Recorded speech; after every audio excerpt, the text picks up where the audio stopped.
Buddha nagturo ng kapayapaan, at dito nagsimula ang Budismo sa mundo. Si Confucius, aral ng respeto, kaya nabuo ang pagtuturo ng Confucianismo sa mga tao.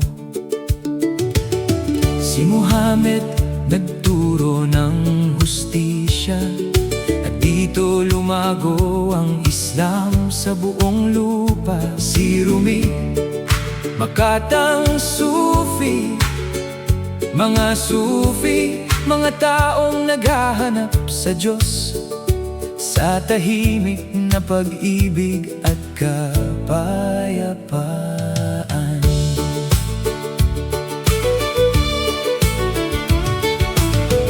Si Krishna, halimbawa ng debosyon, at dito umusbong ang Hare Krishna o Vaishnavismo. Si Gandhi, modelo ng katahimikan, nag-iwan ng aral ng katahimikan sa mundo. Si Mandela, leader ng kapatawaran, nagbigay pag-asa sa sugatang bayan. Si Lao Tzu, aral ng payapang pamumuhay. Marami silang iniwang aral, pero Diyos, ikaw ang pinagmulan ng lahat. Ikaw ang nagbigay ng liwanag, ikaw ang nagbigay ng buhay.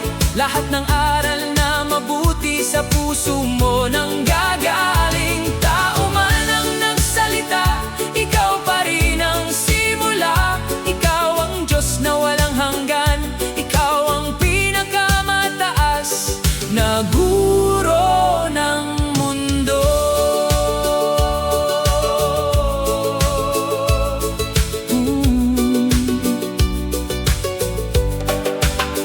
Si Hypatia, ang babaeng guro na ginabayan sa paghahanap ng katotohanan. Si Mother Teresa, puso ng awa, naglingkod sa mahihirap, sa misyonaryo ng charity. At ang Amish, mga taong namumuhay ng simple at payapa, malayo sa ingay ng mundo, para mapanatili ang pananampalataya.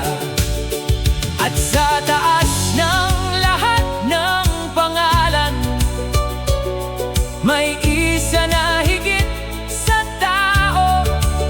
Sa simula pa lang, nandoon ang salita, at ang salitang iyon ay ikaw.